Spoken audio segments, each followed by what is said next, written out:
Hello, I'm Greg. Welcome to Introduction to Dungeons & Dragons 1st and 2nd Edition.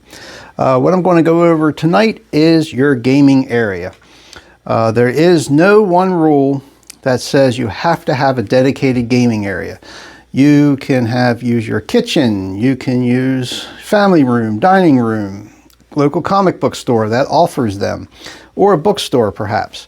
But I'm going to go show you my area as to how I have mine set up, and hopefully can give you some ideas, and I welcome feedback for what you guys have done.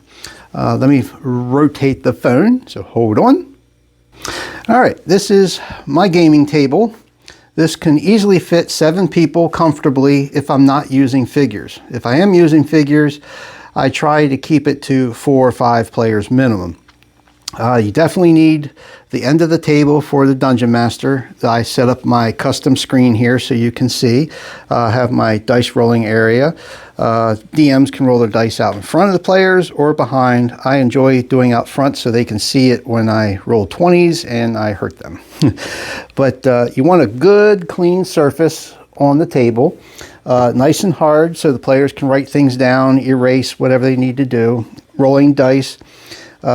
And plenty of room for people to bring their dice rolling gadgets. You want a good solid chair, comfortable chair, so the players can sit in. The other thing that I have is I have an area for dice and dice gadgets, which I'll go over that on another video of Dungeons & Dragons accessories. But I also like decorations. I do believe everybody's going to recognize all these weapons on the wall and what they are from, including this. Hint, hint. But I like to keep figures. This is where I keep within reach player character figures. You have your fighters, wizards, thieves, elves, dwarves, bards, all that good stuff. I also, over here have the monsters that I have. I love painting these monsters. Some of these are very old. Some of them are sort of new. Some are 3D printed. But I do love my monsters. Oh, what's this? Magic lamp. Woohoo! And of course, lots of humanoids that I like to have. Figures are not necessarily you have to have them within reach, but they're nice to have. If not, secure them somewhere. Some of the other decorations I have are rugs, a little electric heater.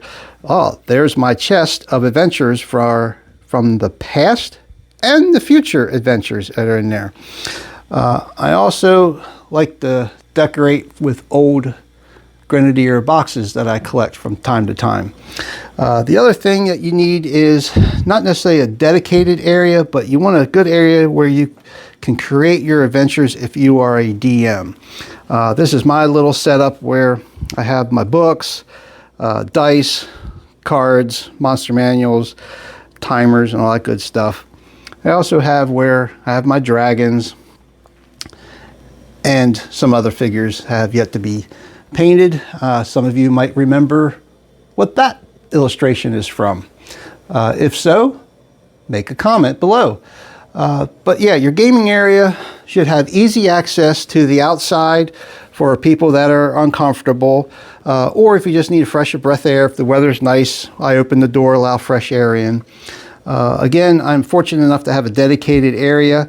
If you do not, and your campaign's not finished in one evening, make sure you take plenty of notes as to where you stopped, because it's always hard to get on to the next adventure when you're not sure where you left off, who had what is going on. Again, gaming areas are important, but not the most important thing to have a dedicated one, but it does help. But hopefully that's a little insight as to gaming areas. There is no one rule that says it has to be this way. Again, it's your game and whatever works for you.